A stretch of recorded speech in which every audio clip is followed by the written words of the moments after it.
Assalamualaikum warahmatullahi wabarakatuh. Waalaikumsalam warahmatullahi wabarakatuh. Maaf mengganggu waktunya. Ini saya kebetulan ada tugas dari guru penggerak Angkatan 9 untuk menanyakan tentang bagaimana seorang pemimpin sekolah mengambil keputusan dengan beberapa kasus yang sudah dialami gitu. Mungkin bisa diceritakan sedikit kasus yang terjadi di sekolah yang melibatkan dilema etika atau bidikan moral? Kalau untuk saat ini lebih ke ini untuk masalah program sekolah penggerak, karena kebetulan TKI Ikhwa Islamiyah itu masuk dalam program sekolah penggerak ya. Terus kita ada banyak kegiatan, otomatis tuntutannya lebih gitu. Selain ada kegiatan-kegiatan sekolah penggerak, juga otomatis kegiatan keluar juga lebih banyak gitu. Nah, kita untuk pengaturan waktunya itu yang agak kesulitan gitu ya, karena kebetulan kami sekolah full day, sekolahnya pagi sampai sore gitu, jadi pulang juga guru sudah kondisi capek, masih harus ngurusi keluarga, masih harus buka PMM dan lain sebagainya ya.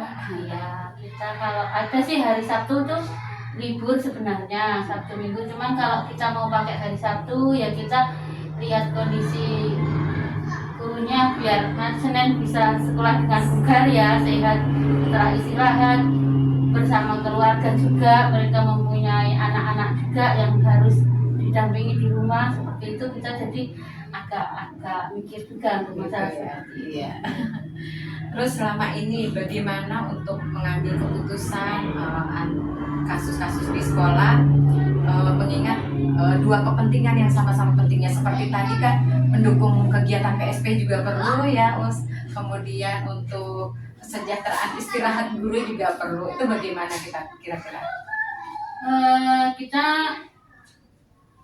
rapatkan dulu ya, bicarakan dulu sama guru-guru seperti itu. Ini gimana ada banyak kegiatan seperti ini. Kebetulan kita punya waktu hari Jumat, anak-anak pulang agak awal ya, jam 11.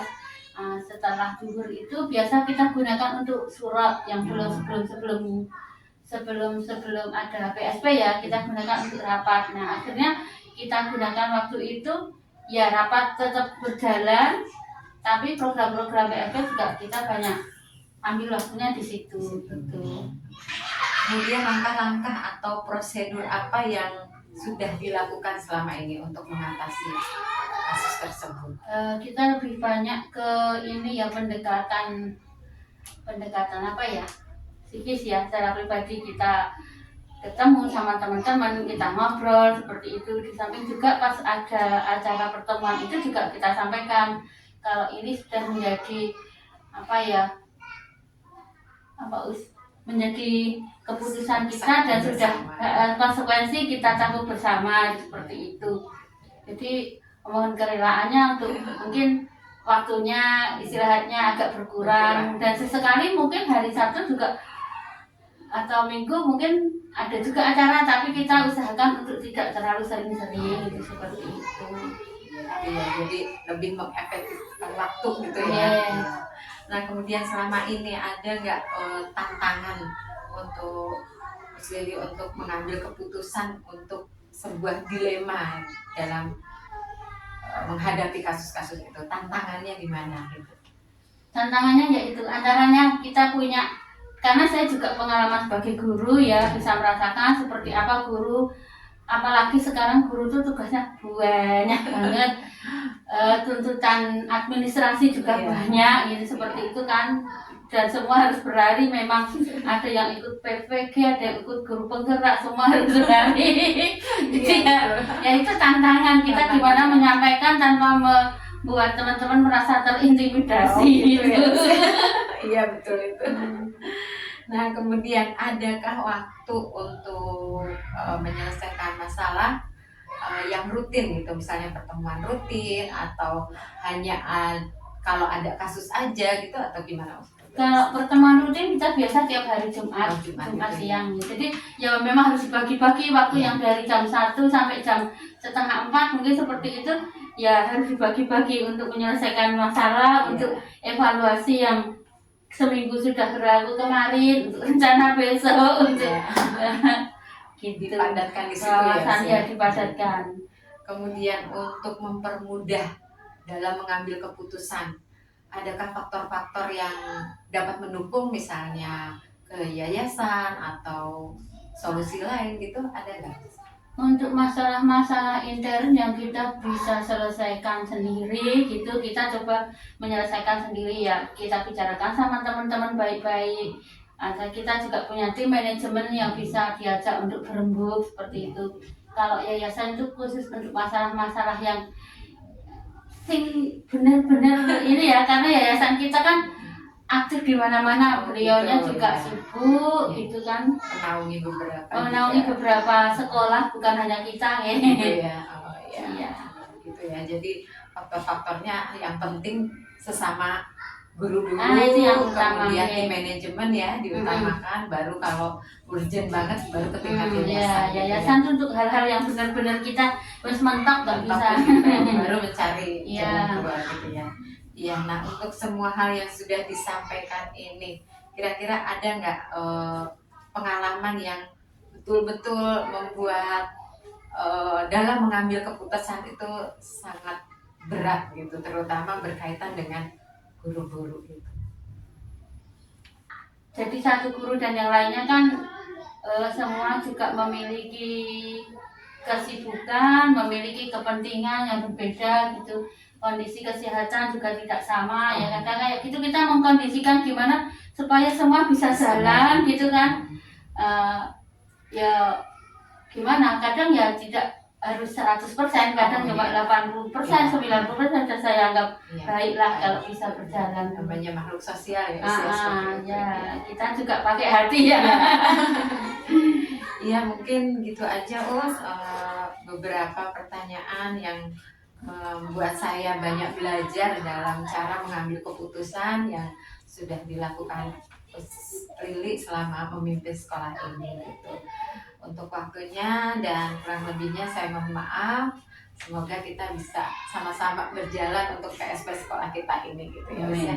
Ya. Monggo saya ucapkan Assalamualaikum warahmatullahi wabarakatuh. Terima kasih. Sama-sama.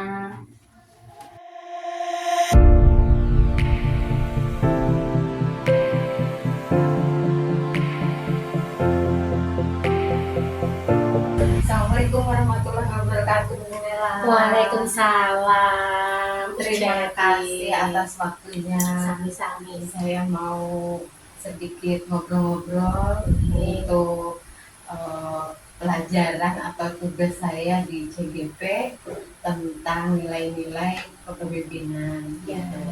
Nah, selama ini di sekolah TK Aba Kenaji ini, kira-kira ada nggak saatnya untuk menghadapi kasus seperti itu? Ya, ada sih Bu. Kemarin pengalaman kami, ada guru kami yang satu guru yaitu yang itu datang kepada saya menyampaikan minta pendapat terkait bagaimana kalau saya itu resign Bu, kayak gitu. Pamit gitu Ya, pamit kayak gitu. Nah, untuk kasus seperti itu, bagaimana dilema etika atau rujukan moral Ibu untuk menghadapi kasus seperti itu? Dari kasus yang kemarin jadi yang saya hadapi ya, jadi saya itu jadi bergumam juga ada apa gerangan. Ternyata setelah ada pembicaraan lebih lanjut, jadi ternyata beliau itu sudah sakit. Ya, sebenarnya saya sudah tahu sakit, tapi saya tidak tahu kalau ternyata sakitnya itu sudah ada dapat rujukan dari dokter. Harus istirahat dan tidak boleh capek-capek. Nah, saya mempertimbangkan, saya juga berpikir ya Allah terus gimana ya, dilema etikanya ini muncul lah ya. Saya merasakan gimana ya, saya harus mengambil keputusan apa seperti itu ya.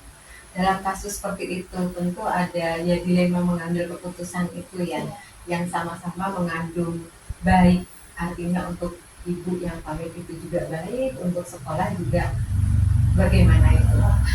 Ya, sebenarnya ibu itu tuh sudah lama di sini, apalagi dia juga sudah memiliki fasilitas tunjangan juga kayak gitu. Jadi kalau sebenarnya sangat disayangkan dia apabila beliau memutuskan untuk resign. Tapi setelah dari pertimbangan-pertimbangan baik itu ada surat keterangan dari dokter, kemudian ada eh, penguatan dari anaknya, ya akhirnya dari beliau sendiri sudah memantapkan hati untuk desain, dan dari pihak sekolah juga ya mau gimana, saya juga udah mengkomunikasikan dengan pihak yayasan juga, ya udah karena memang sudah keputusan, ya mau tidak mau kita juga harus menanggapi dari sesuatu yang sudah diajukan seperti itu.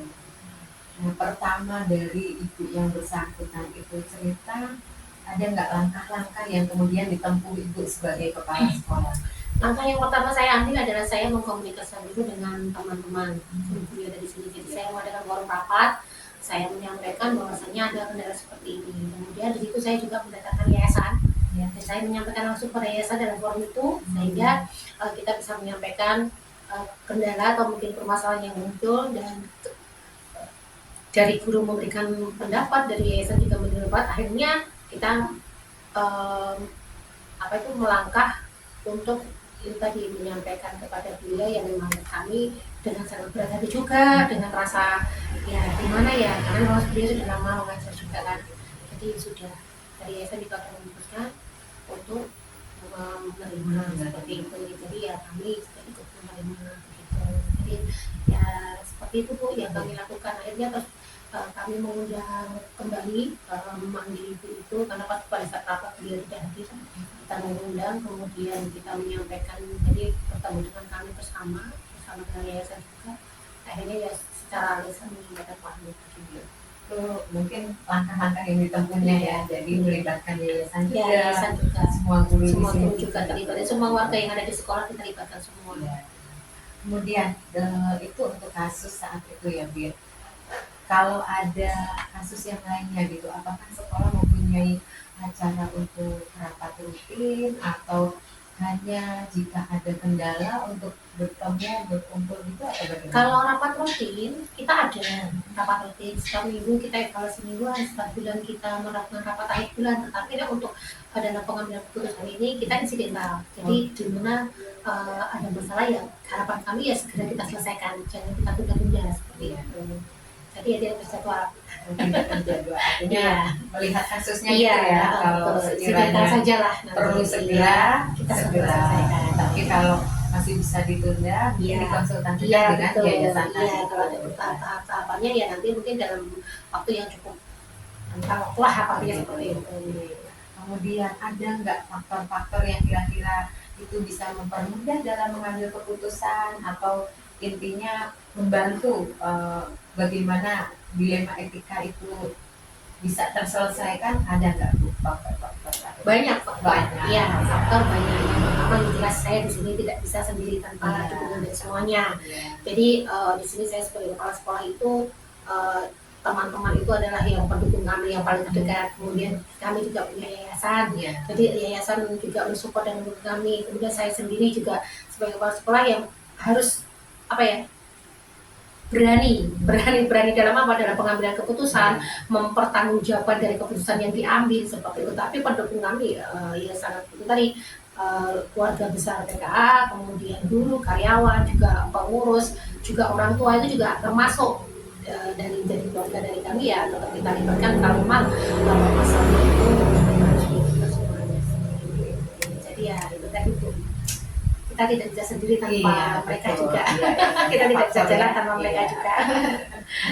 Ya, kemudian untuk hal-hal yang sudah disampaikan tadi, adakah pembelajaran yang Ibu ambil dari kasus-kasus yang sudah ada, dari mengambil penyelesaiannya, itu kira-kira bagaimana? Ya, pembelajaran di saya pastinya setiap kasus, setiap permasalahan tidak selalu sama nih, jadi berbeda-beda juga ya. Jadi ya intinya tetap yakin dan optimis, positive thinking. Jadi biar kita termotivasi untuk diri kita dalam kita sudah mengambil keputusan, kita juga harus bertanggung jawab, kita juga